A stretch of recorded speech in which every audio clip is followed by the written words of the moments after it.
पद्मिनी दीदी जो कुछ भी कर रही है ना, बस हमारा हिस्सा मारने के लिए कर रही है। अच्छे से जानता हूँ, एक नंबर की मौका प्रस्त। एक बात बोलूँ आपसे?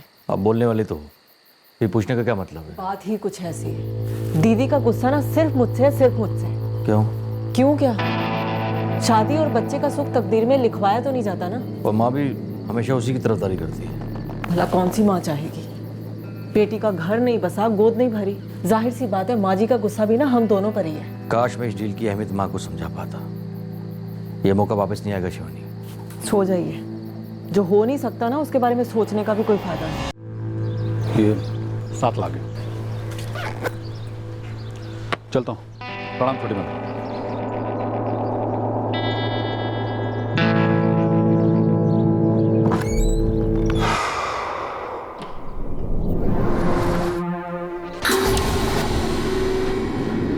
राम राम बड़ी मालकिन, चलता हूँ। गिरीश, मेरा हिसाब कब ला रहे हो? परसों, अभी थोड़ी एंट्रीज बाकी है। याद से। जी।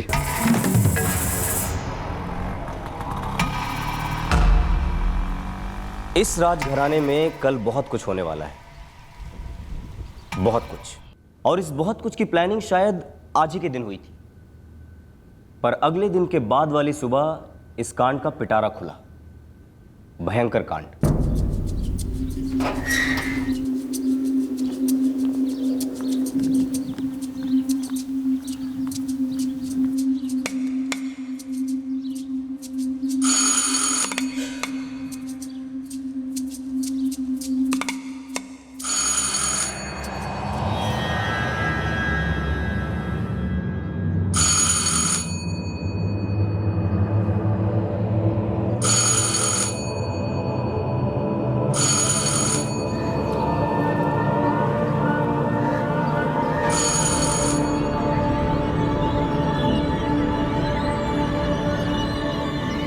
एक मिनट।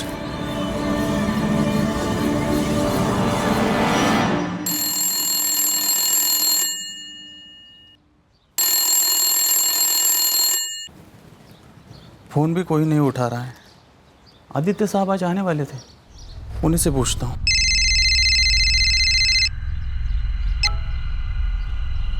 बोलो प्रशांत। मालिक, आप आ गए क्या? आ जाने वाला हूँ। बोलो क्या हुआ? बड़ी मालकिन और छोटी मालकिन कहीं बाहर गए हैं क्या? हमें तो नहीं बताया उन्होंने। क्यों, क्या बात है? मालिक, मैं और पूजा पिछले 5 मिनट से घंटी बजा रहे हैं और कोई दरवाज़ा नहीं खोल रहा है, और लैंडलाइन पे भी फ़ोन किया था पर कोई उठा नहीं रहा है। माँ और दीदी दोनों का फोन नहीं लग रहा। सब ठीक तो होगा ना घर पे? माँ, पद्मिनी, माँ, माँ, पद्मिनी, माँ, बड़ी मालकिन, छोटी मालकिन, बड़ी मालकिन, माँ, बड़ी मालकिन, माँ,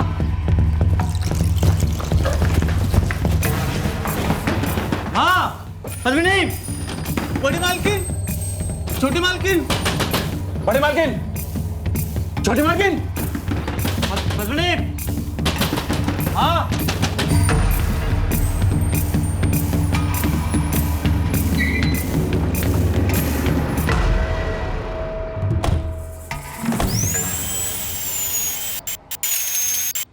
हम परसों मेरी वाइफ शिवानी के मायके गए थे परवानीगढ़।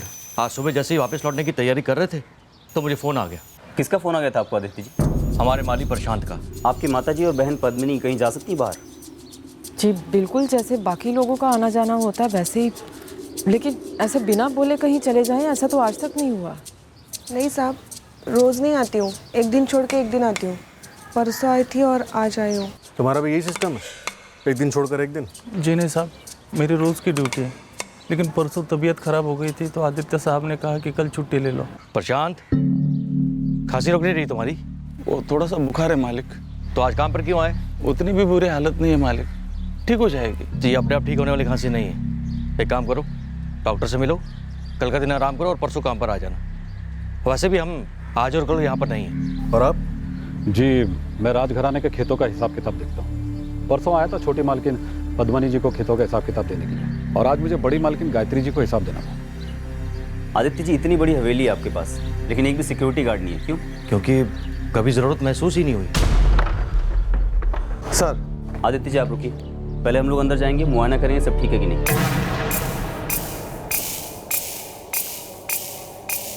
इंस्पेक्टर, माँ और पत्नी का रूम ऊपर है।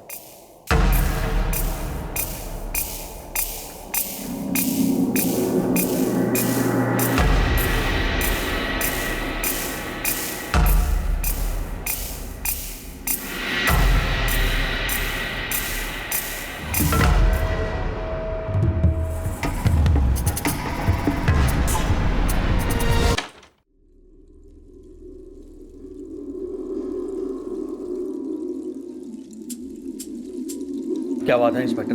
मैडम आप बच्ची को धैर्य रखिए। आदित्य जी आप दोनों हमारे साथ ऊपर चलिए। हुआ क्या है ऊपर? बच्ची बाहर प्लीज।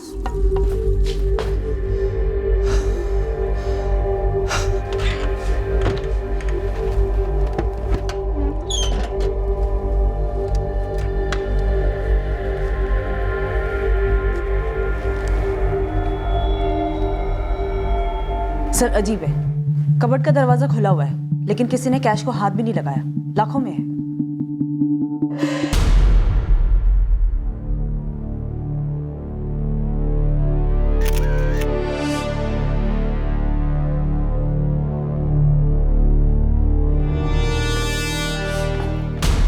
सर लगभग पूरी हवेली छान मारी, दोनों लेडीज गायत्री और पद्मिनी के मोबाइल कहीं नहीं मिले। सर हवेली के किसी भी खिड़की और दरवाजे पर जबरदस्ती घुस के आने के कोई निशान नहीं है। घर का बाहरी दरवाजा सेल्फ लॉकिंग दरवाजा है, तो जो भी अंदर आया होगा वो चुपचाप इसी दरवाजे से बाहर चला गया होगा। सर कातिल कोई जान पहचान वाला हो सकता है। घर के माली प्रशांत को छुट्टी दी गई थी, नौकरानी पूजा की वैसे ही छुट्टी थी, और अकाउंट संभालने वाले गिरीश जी आज आने वाले थे। घर का बड़ा बेटा आदित्य, उसकी पत्नी शिवानी और बेटी ईशा भी यहाँ पर नहीं थे जब मर्डर्स हुए। हमारे सामने बहुत सारे बीज हैं, अब देखना यह है कि इन मर्डर्स की साजिश में कौन से बीज बोए गए थे। दोनों 30 से 48 घंटे पहले मारी गई है। 30 से 48 घंटे पहले? डॉक्टर, इतना वाइड रेंज, मतलब ये कि कत्ल कल 19 जनवरी को या फिर परसों 18 जनवरी को, दोनों में से किसी भी दिन हुए हो सकते हैं। हाँ, पॉसिबिलिटीज यही है। ये पद्मिनी की बॉडी काली पड़ गई है। हाँ, पर इस काले रंग की वजह से गला घुटने का निशान कवर हो गया है, पर इसे इलेक्ट्रोक्यूट भी किया गया है। गायत्री देवी स्ट्रेट गला घूंटा गया है। कोई सेक्सुअल असॉल्ट? नो।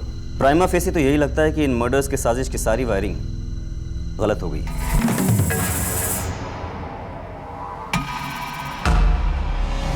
प्लान शायद ये था कि दोनों औरतों को इलेक्ट्रोक्यूट किया जाए ताकि देखने से लगे कि शॉक की वजह से एक्सीडेंटली दोनों मर गई। शायद। वैसे डबल मर्डर केस है इंस्पेक्टर, उस घर में पिछले 48 घंटे के अंदर कुछ तो बहुत ज्यादा गलत हुआ है। डॉक्टर, गलत तो हुआ है, अब ये पिछले 48 घंटों में हुआ है या बहुत समय से होता चला आ रहा है, ये तो सिर्फ समय बताएगा।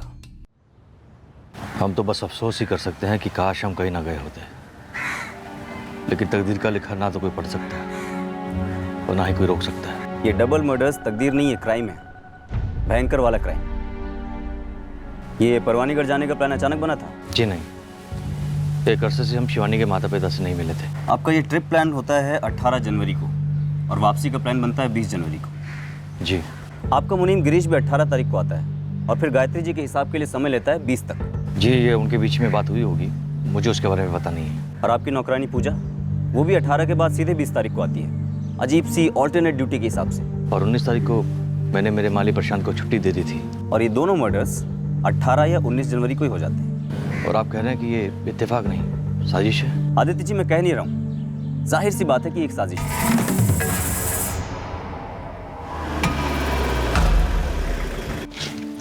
आप भी चलिए ना अंदर, मैं ज़्यादा टाइम नहीं लूँगी। अरे मैं कहाँ, तुम दो सहेलियों के भरत मिलाप में अपनी नाक अड़ा हुआ है यार। तुम ईशा को लेकर वैशाली से मिल लो, मैं एक काम निपटा के आता हूँ। ठीक है, जैसी आपकी मर्जी, लेकिन आदित्य हमें मैक्सिमम 1 घंटे के अंदर निकलना है, तो आ जाना ना। ठीक है। 18 जनवरी को हम लोग लगभग यही कोई 11:30 बजे घर से निकले थे। पर ये प्लान कब बना था शिवानी जी? प्लान? कैसा प्लान? मायके जाने का प्लान। क्यों, कोई और भी प्लान बना था क्या? देखिए, कोई प्लान नहीं बना था, बस 17 जनवरी की रात को मैंने अपने हस्बैंड से बात की कि मम्मी के घर जाकर आते हैं, तो उन्होंने बोला ठीक है कल चलेंगे। बस हमारा मेरी पत्नी शिवानी के मायके जाना, ऐसा भी कौन सा बड़ा गुनाह हो गया इंस्पेक्टर? आप अपनी पत्नी के मायके गए और गुनाह आपके घर में हो गया आदित्य जी। अगर मुझे पता होता कि ऐसा होने वाला है तो क्या मैं ऐसा होने देता, या फिर आप ये कह रहे हैं कि मुझे पहले से पता था कि ऐसा होने वाला है, इसलिए मैं अपनी पत्नी शिवानी और बेटी ईशा के साथ घर से बाहर था? गिरीश आपका मुनीम, प्रशांत आपका माली और पूजा आपकी नौकरानी, ये तीनों भी तो उस दिन बाहर थे। तो हम सब ने मिलकर मेरी माँ और मेरी बहन की हत्या की साजिश रची है। क्यों इतना आगे का सोच रहे हैं आदित्य? पहले ये बताइए कि ये पूजा ऑल्टरनेट डे पर काम पर आती है, ऐसा क्यों? हम किस नौकर को कब और कैसे बुलाते हैं ये हमारा पर्सनल मैटर है। और सिक्योरिटी का ना होना भी आपका पर्सनल मैटर है? देखिए, मैं आपसे पहले भी कह चुका कि हमें कभी महसूस ही नहीं हुआ कि हमें सिक्योरिटी की ज़रूरत है। आपकी मेड पूजा ऑल्टरनेट डेज पे घर पे काम करने आती है, लेकिन घर का काम तो रोज होता है ना? देखिए, घर में रोटी कौन बनाएगा, कपड़े कौन सुखाएगा, ये तो सास बहू और ननद के बीच की बात होती है। घर घर की कहानी है ये। बिल्कुल घर घर की कहानी है, लेकिन आप ही बताइए शिवानी जी, ऐसा किस घर में होता है जहाँ पे ननद और सास की इतनी ब्रूटल हत्या कर दी जाती है? और आप बहू पर शक कर रहे हैं, यानी कि मुझ पर। करने की कोई वजह और ना करने की कोई वजह? शिवानी जी, जिन ऑल्टरनेट डेज पर आपकी मेड पूजा काम करने नहीं आती थी, घर का काम कौन करता था? जूठे बर्तन सिंक में रखना एक तो सेहत के लिए ठीक नहीं है, और दूसरी बात, ये हमारे खानदान की परंपरा नहीं है। जी दीदी।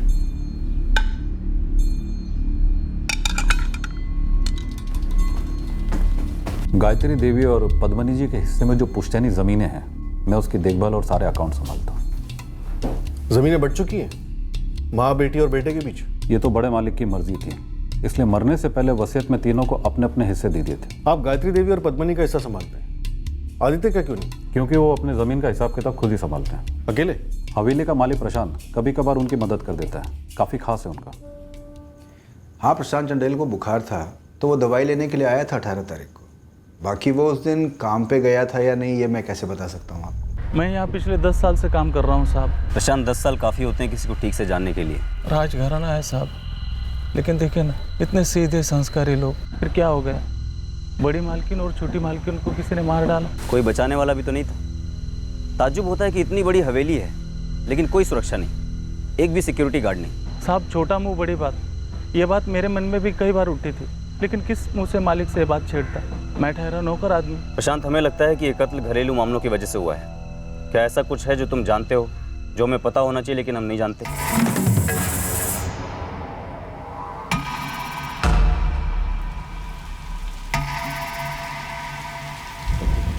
4 साल पहले जब तुम यहाँ काम पर लगी तभी ये रीत थी, एक दिन आओगी और एक दिन छुट्टी? छोटी मालकिन ने पहले दिन ही बता दिया था कि घर की क्या रीत है। अब मालिकों की मर्जी जरा को पर। और घर में कोई अनबन का तो पता नहीं मैडम, लेकिन छोटी मालकिन पद्मिनी जी बहुत सख्त किस्म की औरत थी। मतलब बात बात पर डांटती थी, सब पर गुस्सा करती थी। किसे डांटती थी? शिवानी जी को? डांटती तो सभी को थी, पर शिवानी भाभी पर ज्यादा गुस्सा करती थी। शिवानी, शिवानी! जी दीदी। 4 बजे माँ के लिए चाय जाती है, 4:05 हो रहे हैं और अभी तक चाय नहीं गई। हो क्या रहा है यहाँ पे? दीदी, मैंने पूजा से कह दिया था बनाने के लिए। पूजा ने अभी तक चाय नहीं बनाई तो तुमने उससे पूछा भी नहीं कि क्यों नहीं बनाई? घर के नौकरों पर अपनी गलतियां मत थोपो, जल्दी से बोलो उसे चाय बना कर लाए, या मैं बोलूं अगर वो तुम्हारी नहीं सुनती तो।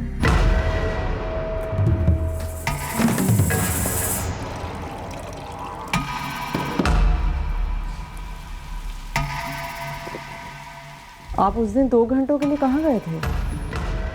अब तुम भी मुझसे सवाल पूछोगी?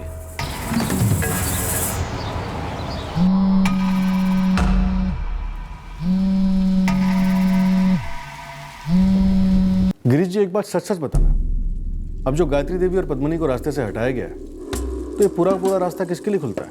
जाहिर सी बात है, सब कुछ आदित्य जी को ही मिलेगा, क्योंकि परिवार में अब वही एक बचे हैं। तेरे चेहरे की हिचकिचाहट काफ़ी कुछ कह रही है प्रशांत चंदेल। बेहतर होगा कि जो कुछ जानता है उगल दे।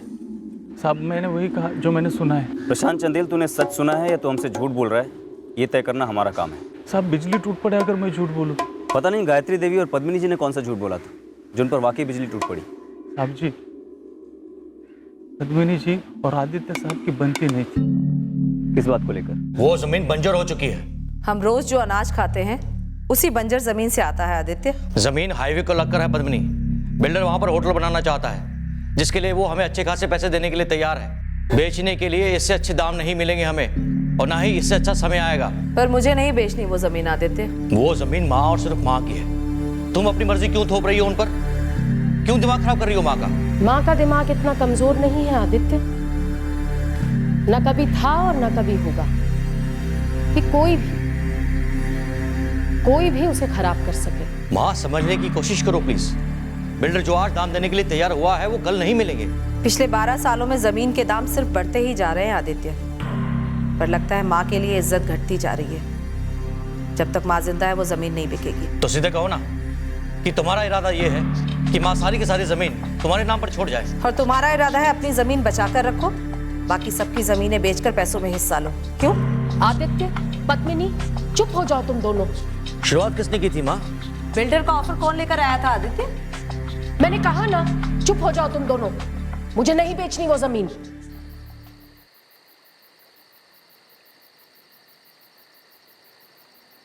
पद्मिनी दीदी जो कुछ भी कर रही है ना, बस हमारा हिस्सा मारने के लिए कर रही है। अच्छे से जानता हूँ, एक नंबर की मौका प्रस्त। एक बात बोलूं आपसे? अब बोलने वाली तो हो, फिर पूछने का क्या मतलब है? बात ही कुछ ऐसी है, दीदी का गुस्सा ना सिर्फ मुझसे है, सिर्फ मुझसे। क्यों? क्यों क्या? शादी और बच्चे का सुख तकदीर में लिखवाया तो नहीं जाता ना। और माँ भी हमेशा उसी की तरफदारी करती है। भला कौन सी माँ चाहेगी? बेटी का घर नहीं बसा, गोद नहीं भरी, जाहिर सी बात है माँ जी का गुस्सा भी ना हम दोनों पर ही है। काश मैं इस डील की अहमियत माँ को समझा पाता। ये मौका वापस नहीं आएगा शिवानी। सो जाइए, जो हो नहीं सकता ना उसके बारे में सोचने का भी कोई फायदा नहीं।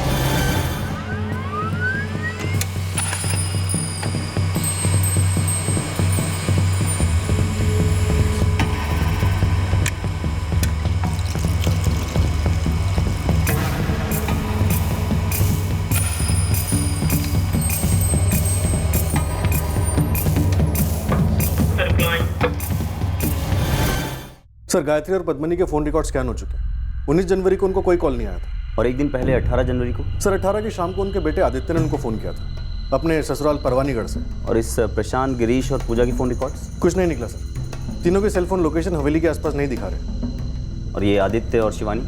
इनका मामला गड़बड़ लग रहा है सर। दोनों के फ़ोन रिकॉर्ड्स और स्टेटमेंट में काफ़ी बड़ा गैप है, और इसी गैप से हमारा पहला लीड निकल सकता है।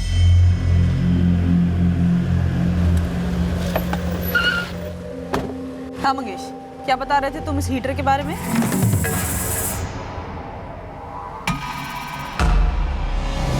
बस मैं गांव के मार्केट में टहल रहा था, तभी सुनने में आया कि 15 दिन पहले वो अपने आदित्य साहब है ना, उन्होंने 2 हीटर खरीदे थे। कहाँ से? सिंह इलेक्ट्रिकल्स, मार्केट में छोटा सा दुकान है। सर, आदित्य राठौड़ 18 तारीख को लगभग सुबह 11:30 बजे दीवानगढ़ से परवानीगढ़ के लिए निकला, लेकिन उसके कॉल रिकॉर्ड साफ बता रहे हैं कि वो दोपहर 2:30 बजे तक दीवानगढ़ में ही था। और फिर शाम को शिवानी के मायके परवानीगढ़ पहुंचकर अपनी मां को फोन करता है। कहीं ऐसा तो नहीं कि ये मर्डर्स 19 नहीं बल्कि 18 जनवरी की शाम को हुए हों? दोनों 30 से 48 घंटे पहले मारी गई। शायद आदित्य ने गायत्री जी के फोन पर कॉल करके किराए के हत्यारों से बात की होगी, जो उस वक्त तक इस डबल मर्डर को अंजाम दे चुके थे, और गायत्री जी का फोन इन हत्यारों के पास था। सर, शिवानी को 18 की दोपहर 2:15 बजे एक कॉल आया था। किसका नंबर है? कोई वैशाली गुप्ता है सर। तुम ईशा को लेकर वैशाली से मिल लो, मैं एक काम निपटा के आता हूँ। मतलब 18 को ही कोई प्लान बन गया था।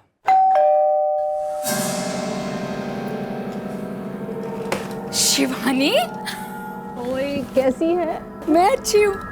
और ईशा मैडम, क्या हालचाल? हाँ आओ आओ। हाँ जी, शिवानी मेरी फ्रेंड है। वो और उसकी बेटी ईशा मुझसे मिलने आए थे 18 जनवरी को। और वो लोग आपके घर से कब निकले? करीब 2:30-3 बजे। इस पूरे दौरान आदित्य आपके घर नहीं आया? जी नहीं, वो किसी काम से गए हुए थे, लेकिन लगभग 2:30 बजे वो शिवानी और ईशा को पिक करने आए थे। अरे आंटी को बाय तो बोला नहीं। Bye Vaishali aunty. बाय मेरा लड्डू। और आप राठौड़ साहब, आप तो राजा साहब हो, हम आम लोगों के यहाँ तो कदम ही नहीं रखते ना। अरे ऐसा नहीं है, बस थोड़ा काम था, नेक्स्ट टाइम पक्का।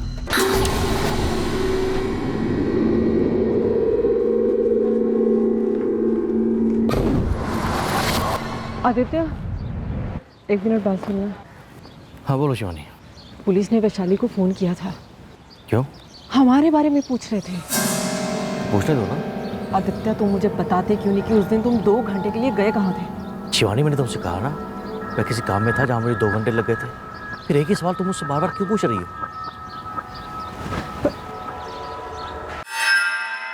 राठौर हवेली में हमारी दुकान से सामान जाए, ये तो गर्व की बात है मैडम। ऐसी वाला हीटर लेके गए थे आदित्य बाबू, टॉप का है ये, 2 पीस लेकर गए थे। आपको कोई हल्की चीज़ कैसे दे सकता हूँ मालिक? इसे छूने से करंट लगेगा क्या? एक कॉइल वाला हीटर है मालिक। इसे तो ऐसी जगह पर रखा जाता है जहाँ गलती से भी किसके हाथ ना पहुँचे, वरना करंट तो मारेगा ही मारेगा। अब पैक कर दो ना इसे। मुझे 2 हीटर चाहिए। आदित्य ने स्पेशली पूछा था कि इस हीटर से शॉक लगता है या नहीं। मैं क्यों मनगढ़ंत बताऊंगा मैडम? मैं और शिवानी काफ़ी लंबे टाइम बाद मिल रहे थे।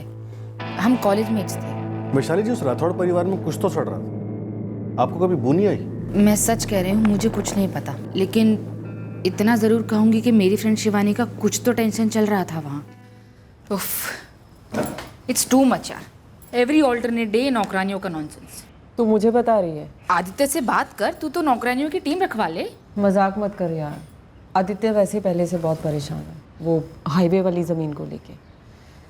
ये पद्मिनी दीदी भी ना कभी कभी सांपों वाली चाल चलती है। फ्रस्ट्रेशन है यार, ज़बरदस्त। वही तो है, खुद ना तो शादी की ना फैमिली बनाई और पूरी की पूरी भड़ास निकालती है मुझ पे। तुझे पता है, जिन ऑल्टरनेट डेज पे पूजा नहीं आती, पूजा का A to Z पूरा का पूरा काम मैं करती हूँ। और जब वो आती भी है ना, गलती वो करती है, सुनना मुझे पड़ता है। यार तो आदित्य से बात करना, तुम लोग अलग हो जाओ। I mean, अलग रह लो। पद्मिनी दीदी यही तो चाहती हैं कि हम अलग हो जाएं और पूरी की पूरी प्रॉपर्टी पे कुंडली मार के बैठ जाए। मैं नहीं करने वाली है। इतना पैसा होने के बाद भी लोगों ने क्या खस्ता हालत कर रखी है अपनी। सही कह रही हूँ। तुझे पता है, खेतों से जितना आता है ना, उसी से गुजारा चलता है। पूरी की पूरी इनकम ठप पड़ी है, इसीलिए तो हम लोग हवेली नहीं छोड़ रहे, करोड़ों की है। बातें करते करते 2 बज गए, पता भी नहीं चला। और ये आदित्य को देखो, मैंने बोला भी था 1 घंटे में निकलना है, आ जाना। फोन तक नहीं किया अभी तक। कहाँ रह गए? क्या हुआ? फोन नहीं मिल रहा। देख, अंदर आने के बाद तूने अपना बैग तो खोला है नहीं, और तेरे हाथ में भी नहीं था, शायद गाड़ी में रह गया होगा। शिवानी ने मेरे फ़ोन से अपने फ़ोन पर कॉल किया, सिर्फ रिंग जा रही थी। दोबारा से कॉल किया तो आदित्य ने फ़ोन पिक किया। तब हमें पता चला कि फ़ोन गाड़ी में ही रह गया है। और तकरीबन 2:30 बजे आदित्य मेरे घर आ गए थे। उन 2 घंटों के लिए आदित्य कहाँ था? मुझे नहीं पता सर।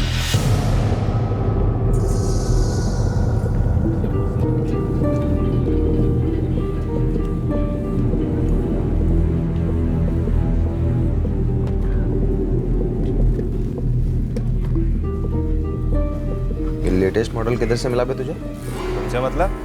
आम खाओगे या पेड़ गिनोगे? लेटेस्ट मोबाइल है, लेटेस्ट दाम लगाओ। मैं वैशाली के घर क्यों नहीं गया? क्योंकि मुझे बोर होना पसंद नहीं है, जैसे मैं अभी हो रहा हूँ। शिवानी और वैशाली के बीच में सहेलियों वाली बातें होती जिनका मुझसे कोई ताल्लुक नहीं। लेकिन यहाँ जो बातें हो रही हैं उसका ताल्लुक सिर्फ और सिर्फ आपके साथ है। 18 जनवरी को दोपहर 2:30 बजे तक कोई ज़रूरी काम कर रहे थे आप? हाँ। क्या काम आ गया था आपके हस्बैंड को? नहीं पता। ये तो मुझे अब तक नहीं पता कि वो किस काम से गए थे। अचानक होने से क्या प्रॉब्लम है इंस्पेक्टर? क्या आप अपनी पत्नी और बच्चों के साथ अचानक बाहर नहीं जाते? क्या कभी कोई प्रोग्राम नहीं बनता? बिल्कुल बनता है, लेकिन आपके इस प्लान के साथ इत्तेफाकों का एक कारवां भी तो बना है आदित्य जी। कैसे? 17 जनवरी की रात को अचानक शिवानी जी के मायके जाने का प्लान बनता है। अगले दिन रास्ते में किसी पुरानी सहेली वैशाली के घर रुकने का प्लान बनता है, और वहाँ भी सिर्फ शिवानी जी वैशाली से मिलती हैं, आप नहीं।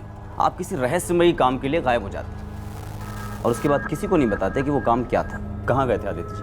मैं एक पर्सनल काम से गया था। कौन सा पर्सनल काम? मैंने कहा ना पर्सनल। आदित्य जी, हमें पता है कि आप कहाँ थे। तो बताइए, बताइए।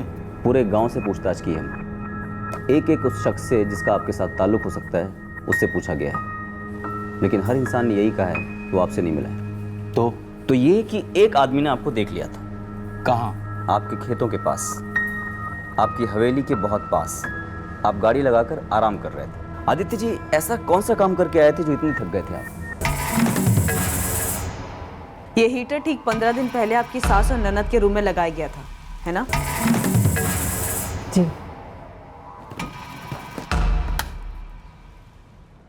माँ, सर्दियों में ये हीटर कमरे को गर्म रखेगा। क्यों तकलीफ की बेटा? माँ, आप बहुत बदल गई हो। क्या हुआ आदित्य? आप मुझसे ऐसे फॉर्मल पेश आती हो जैसे मैं आपका बेटा नहीं पराया हूँ। जब से मेरी शादी हुई है तब से। ऐसा कुछ नहीं है। इधर आओ, मेरे पास बैठो। माँ, मैं अजनबी नहीं हूँ, मैं बेटा हूँ आपका, दुश्मन नहीं हूँ माँ। प्लान ये था आपका कि इन मर्डर्स को एक्सीडेंट का रंग दिया जाए या फिर शायद सुसाइड का। लेकिन दिक्कत की बात यह है कि जिनको आपने ये काम करने के लिए हायर किया वो निकम्मे निकले और आपका मिशन फेल हो गया। सॉरी, इस वक्त आपकी इन्वेस्टिगेशन फेल हो रही है और आपकी कॉमन सेंस भी, क्योंकि आप प्योर बकवास कर रहे हैं। वो हीटर्स 15 दिन पहले, सिर्फ 15 दिन पहले आपने लगाए थे उनके कमरे में। ऐसे हीटर्स जो शॉक दे सकते हैं। आप और हम दोनों एक ही कस्बे में रहते हैं और आप और हम दोनों अच्छी तरह से जानते हैं कि पिछले 15 दिनों में सर्दियां अपनी पीक पर है। ठंड से बचने के लिए मैंने वो हीटर अपनी माँ और बहन के कमरे में लगाया था और एक हीटर अपने कमरे में भी। और आपने सिंह इलेक्ट्रिशियंस के मालिक शंकर सिंह से खास तौर पर पूछा था, डबल चेक किया था कि क्या हीटर के कॉइल को छूने से उससे शॉक लग सकता है। पूछा था, बिल्कुल पूछा था, ताकि ये बात मैं अपनी माँ और बहन को बता सकूं कि हीटर का स्विच ऑन करके कमरे से बाहर ना जाए, क्योंकि उस कमरे में मेरी छोटी बेटी ईशा आती जाती रहती है। अगर गलती से भी ईशा ने उस कॉइल को छू लिया तो कुछ भी गलत हो सकता है। लेकिन आप है कि बात को पता नहीं कहां से कहां ले गए। आपके और पद्मिनी के बीच में कोई अनबन चल रही थी? मनगढ़ंत कहानियां बना रहे हैं आप लोग हमें फंसाने के लिए। माना कि आदित्य की पद्मिनी दीदी के साथ और यहाँ तक कि कभी कभी माँ जी के साथ भी अनबन रहती थी, लेकिन वो किसी का कत्ल करने या करवाने वाले आदमी नहीं है। अनबन कंटिन्यू थी, छोटी छोटी बातों पर, बड़े बड़े मसलों पर तनाव भी रहता था, लेकिन इसका कारण मैं नहीं था, वो पद्मिनी थी, जिसके दिमाग का पारा 24 घंटे चढ़ा रहता था। मैंने आज तक तुम्हारे आदमी गिरीश के खिलाफ कभी आवाज उठाई है? गिरीश जी मेरे आदमी कब से हो गए? उनके दादा परदादा हमारे दादा परदादा के मुनीम थे बस। हद है, एक पुराने मुलाजिम के लिए ये किस तरह की बहस शुरू हो गई है तुम दोनों के बीच में? माँ, पद्मिनी को कोई हक नहीं बनता कि वो प्रशांत पर चिल्ला दे। माँ, मुझे कोई ये बताएगा कि प्रशांत इस हवेली के अंदर कदम रखता कैसे है? उसे ये इजाजत दी किसने? कहाँ जा रहे हो प्रशांत? छोटी मालकिन, वो पिछवाड़े जा रहा था बगीचे के कुछ औजार लेने। जब आदित्य नहीं है तो तुम घर के अंदर आए कैसे? वो बगीचे का काफी काम रुका पड़ा था और औजारों के बिना हो नहीं पाता, इसलिए आया था। तुम क्यों आते हो? सबको सब कुछ पता है। चलो निकलो यहाँ से और आइंदा से इस घर में कदम मत रखना। बागबान हो, बगीचे तक ही रहो, समझे? पिछले 10 सालों से प्रशांत इस घर में काम कर रहा है, लेकिन तुम्हें क्यों खटकता है? क्योंकि उसे मैं लेकर आया हूँ, वो मेरा वफादार है। बिल्कुल नहीं, मुझे सिर्फ इस बात की तकलीफ है कि उसने हमारे घर पर चोरी की है और वो दोबारा चोरी नहीं करेगा, इस बात की क्या गारंटी है? पद्मिनी थोड़ी सनकी थी और शक्की भी। एक सेकंड में किसी पे भी इल्जाम लगा देती कि इसने चोरी की, इसने मुझे बुरी नजर से देखा, ये ऐसा है वो वैसा है। बस उसे चुप कराने के लिए कभी कभार हमारे बीच में थोड़ी बहुत बहस हो जाया करती थी, लेकिन इसका मतलब ये नहीं है कि मैं अपनी माँ और बहन का कत्ल करवाऊंगा, कभी नहीं। इंस्पेक्टर, इतनी सारी बातें साफ साफ बताने के बाद भी अगर आपको लगता है कि आपके पास कोई सबूत है तो मुझे गिरफ्तार कर लीजिए, वरना बिना सबूत का हैरेसमेंट बंद कर दीजिए और मेरी फैमिली मैटर में दखल देना वो तो बिल्कुल ही बंद कर दीजिए।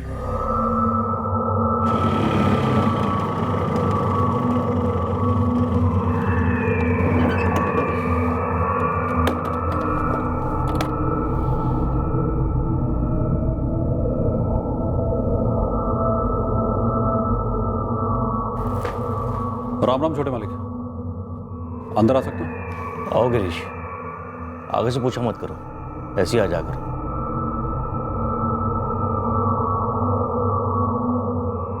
सर, जो कुछ भी हुआ है घर के अंदर से ही हुआ।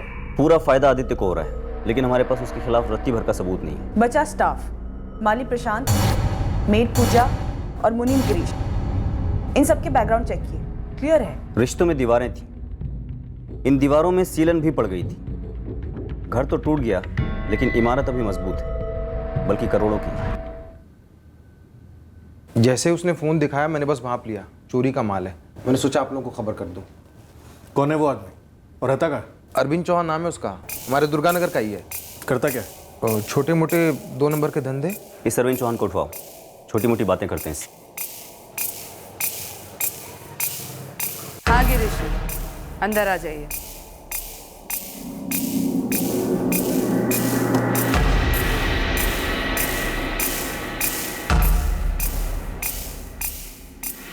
ये फोन तो पद्मिनी का है, आपको कहां से मिला? किसी ने बेचा इसे, खरीदने वाले ने आकर ईमानदारी से रिपोर्ट करा दिया।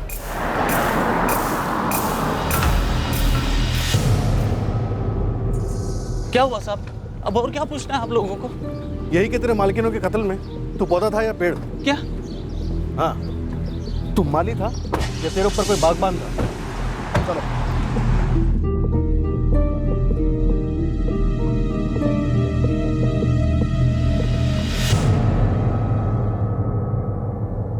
सर क्राइम हिस्ट्री में डिप्लोमा है इस अरविंद का, चोरियां मारपीट सब।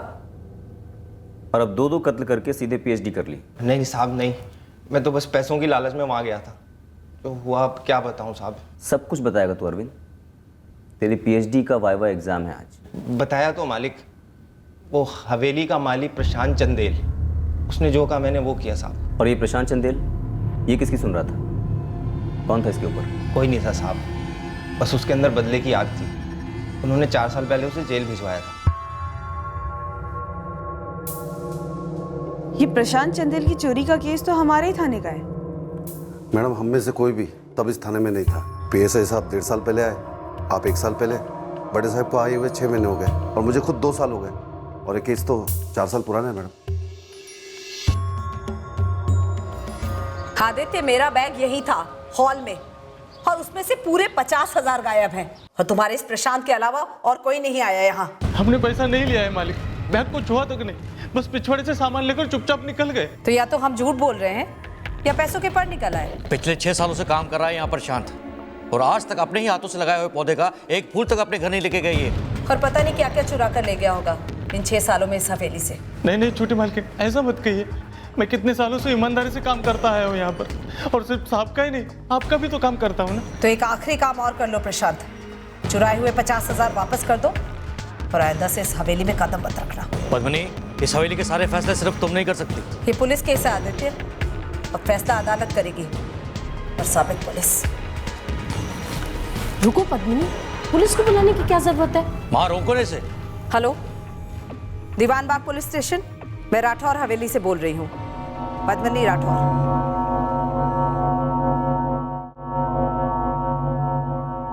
तीन दिन लॉकअप में रखा, पीटा भी, लेकिन मार खाते खाते मैं सिर्फ यही कहता रहा, मैंने चोरी नहीं की।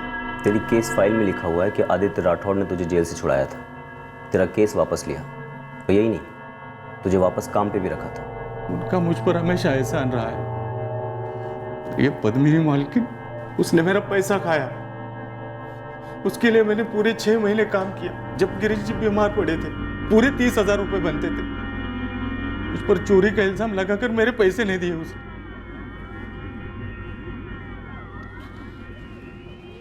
छोटी मालकिन, मेरे पैसे तो दे दो मुझे। तुम्हारी हमारे कमरे में कदम रखने की जरूरत कैसे हुई? छोटी मालकिन, आप पहले हमें खूब बेइज्जत कर चुके हैं, लेकिन हमारी मेहनत की कमाई तो ना छीनो। वो 50,000, वो भी हमारी मेहनत की कमाई थे जो चुराए हैं तुमने। मैं चोर नहीं हूँ छोटी मालकिन। फिर पुलिस ने तुम्हें गिरफ्तार क्यों किया? आदित्य ने तुम्हारी जमानत देकर तुम्हें काम पे वापस रखा है, पर हमारी नजरों में तुम हमेशा चोर रहोगे। बहुत जलील किया था मुझे उसने, बिना चोरी किए अपराधी बना दिया था। फिर सोचा इस बार सच में चोरी करूंगा। आज ही गिरीश ने पैसे जमा किए हैं। छोटी मालकिन प्रणाम, मैं पैसे लेकर आया। और आज ही मालिक शिवानी भाभी और ईशा बेबी को लेकर 2 दिन के लिए बाहर गए हैं। कितने पैसे होंगे घर में? लाखों में। पॉकेटमारी में इतनी जीतोड़ मेहनत है, पकड़े जाने का इतना बड़ा रिस्क है, हाथ लगते हैं क्या 100-200?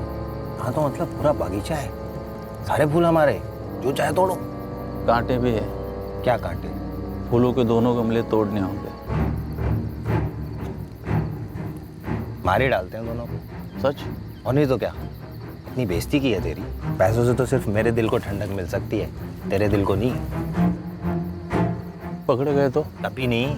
हाथी की मौत के लिए आज तक चीटी पे शक हुआ है कभी?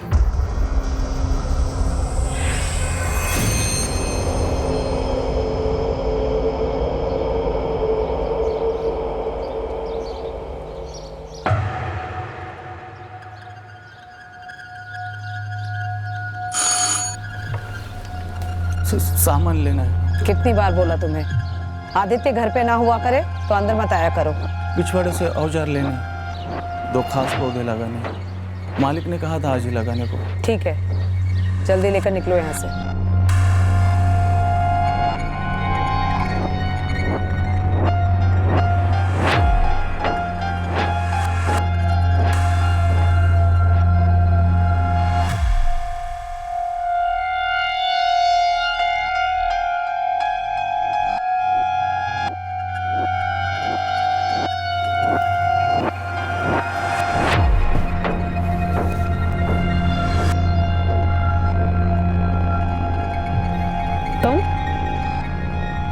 कौन है तुम्हारे साथ? प्रशांत, तुम अपनी हद पार कर रहे हो अब आप दुनिया पार करोगी छोटी मालकिन। मतलब? जुर्म की दुनिया में कोई नर्सरी का भी स्टूडेंट होगा ना, तो वो भी यही बोलेगा। तुम्हारा प्लान परफेक्ट नहीं था, बल्कि परफेक्ट का उल्टा था, एकदम कच्चा। तुम दोनों को सिर्फ गलत फहमी थी कि तुम कभी पकड़े नहीं जाओगे, खासकर तुझे प्रशांत चंदेल। 4 साल से दम घुट रहा था। जब भी हवेली से कोई चीज गुम हो जाती, मुझ पर बरस पड़ती थी, पुलिस की धमकी देती थी। मैंने हमेशा तुझ पर भरोसा किया, इसलिए 4 साल पहले मैंने तुझे पुलिस से छुड़वाया था। पर मुझ पर लगा दाग तो नहीं छूटा ना मालिक। और वही झूठा इल्जाम तो मुझ पर लगाने चला था, पुलिस को गुमराह करके, कि मैंने अपनी माँ और बहन का कत्ल करवाया है। कहाँ गई तेरी वफादारी? गलती हो गई मालिक। लेकिन प्रशांत, तुझे मरते दम तक इस बात का अफसोस रहेगा कि तूने अपने ही हाथों से अपना बागान उजाड़ दिया, अपने जीते जी अपनी बीवी को विधवा और बच्चे को अनाथ बना दिया। इसे गलती नहीं कहते प्रशांत।